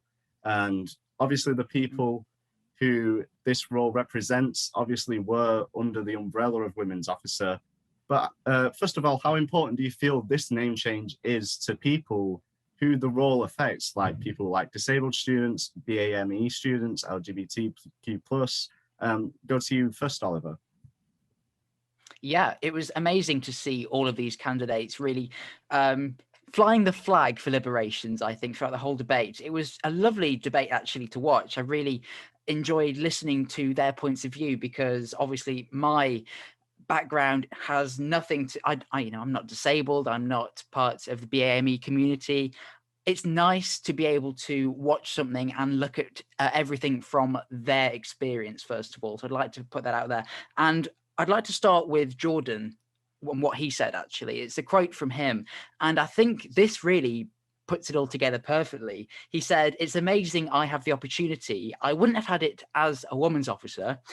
And we were just stuck in our old ways. The women's officer, it was just institutional." It's quite interesting, the fact that he used the word institutional to reflect what the women's officer role had, because even though the women's officer role is a really important role, and we shouldn't forget the amazing work that is being carried out now and has been carried out in the past, it's true. The fact that it is institutional, universities are indeed stuck in their old ways. And so it's nice to see the SU really in this massive change, which the student body voted for, embracing and reflecting a community which is more diverse than just quote unquote under the women's officer umbrella.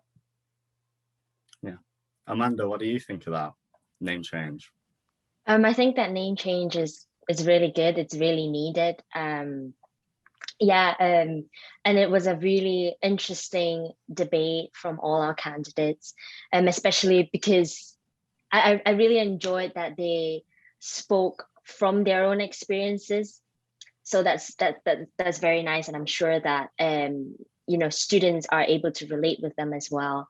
So it's really nice that they did show that they understand the students' struggles and things like that. And me personally, coming from one of the communities, like I would say, me being an international student, me being a part of the BAME community, it's really nice to see how these candidates are, standing up for these communities. So yeah. I think it's important as well, because obviously we talked about Jordan running for a role that he won't be able to run for last year. Obviously, a lot of the candidates talked about how, even though they aren't a part of these individual sectors of the role, they are still wanting to champion and voice the concerns of the people. Amanda, how impactful do you think even just saying those words are for people who are a part of them communities?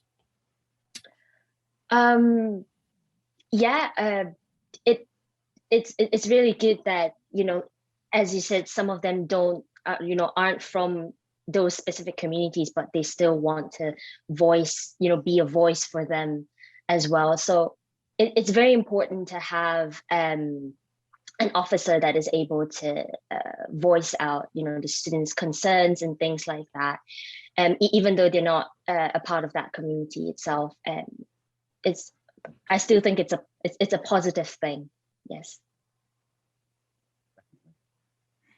So a lot of the debate, there was a big point about the access to facilities for disabled students that cropped up, particularly from Shona, who is a disabled student herself.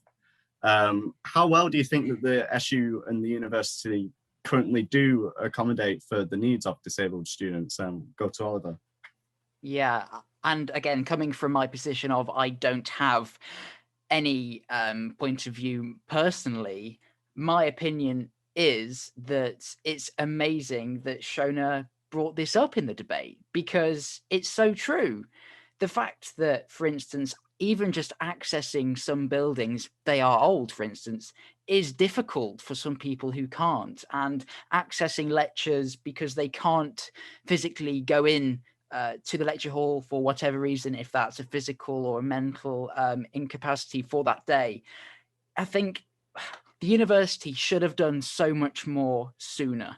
That's the thing that Shona really picked up on here. And the fact that she said that disabilities are not always visible and you're always having to prove yourself really brings the message home that really we should have been thinking about these issues years ago, right? So what we need to make sure with this role is that these people, whoever is voted in, they don't just talk about these issues, because this is why the role was changed this year. We want more than talk. These people need to see physical change.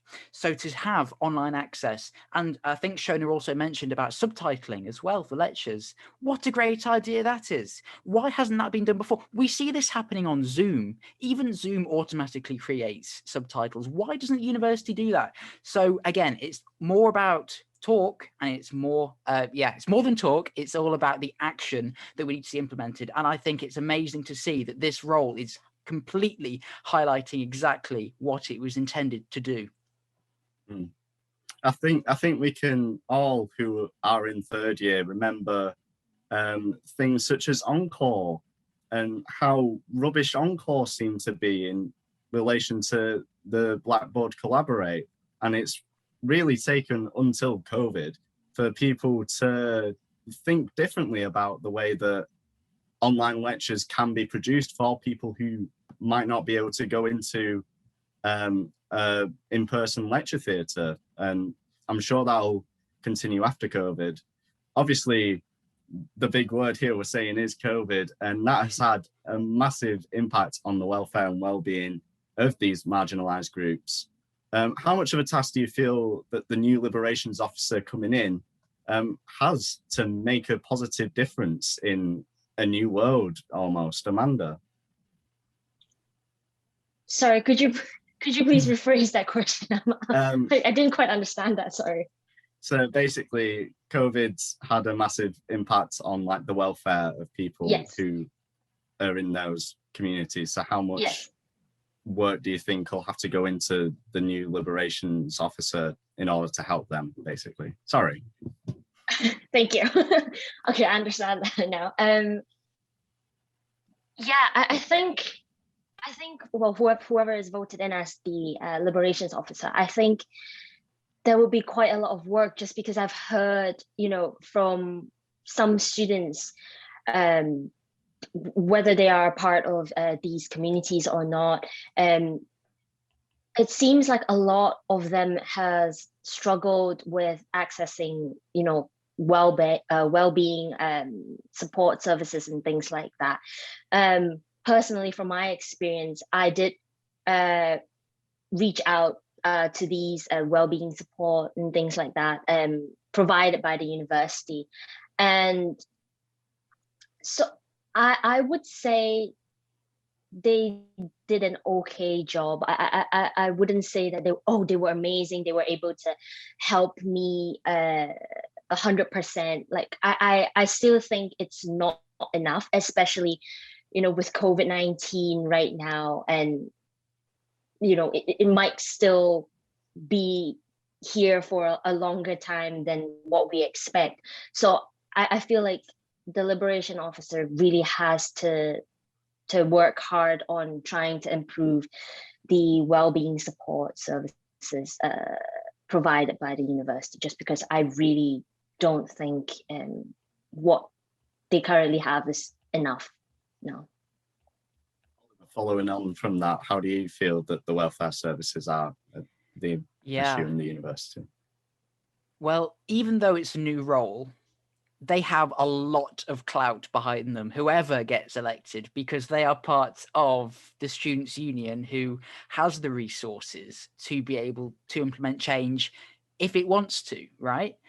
But do we have enough resources to tackle this issue, which is so obviously much bigger than COVID? And I think it was Clare who said that when she went to the counselling and when she went to the University Health Service, she said that people told her she was being too serious and that made them not take her seriously. And that is a huge issue. Why would you even say that if you're part of the health service whose your job is to try and help somebody who has come to you for advice, for help, if they are having a bad mental time, a bad physical time? That's the reason that they exist as a thing, right? So to tell somebody that they are too serious to access this support service, that obviously shows that there are not just wrongful things happening for that one instance, but it's an institutional thing, right? That needs to be changed for the whole of the service. So my big issue is, yes, there's clout, but is there enough clout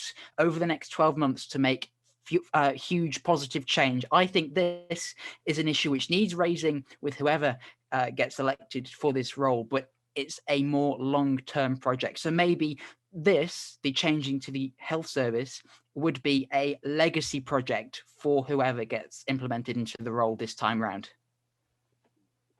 And speaking of legacy projects and maybe projects that at least I feel are a bit of a dream. So there was talk of a Walk Home Safe initiative, and I think it was Wiktoria who brought this up in the debate. And obviously in this past week, we've had lots of very important conversations about issues such as walking home safe in the dark. But although I like these intentions and these initiatives, how attainable do you think they'll really be able to be, Amanda? So yes, Wiktoria did bring up this walk home initiative, which I really am happy to hear. You know, being a woman myself, you know, it's scary just being alone, walking alone anywhere, even in broad daylight. Sometimes it's unfortunate that we have to go through scenarios like that, situations like that.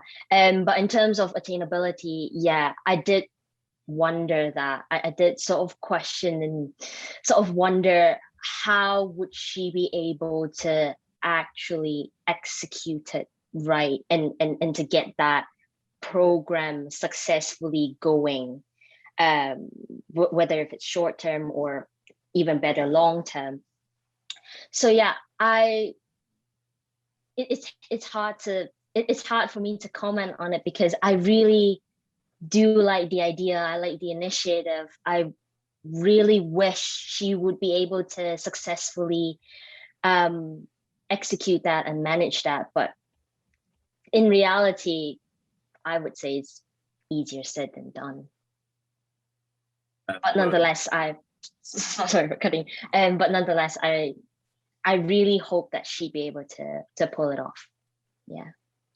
We're running low on time, but Oliver, same again, the question, but answer it a bit quick. All I'm going to say on that one then is that Wiktoria is a good idea, okay? But is it realistic?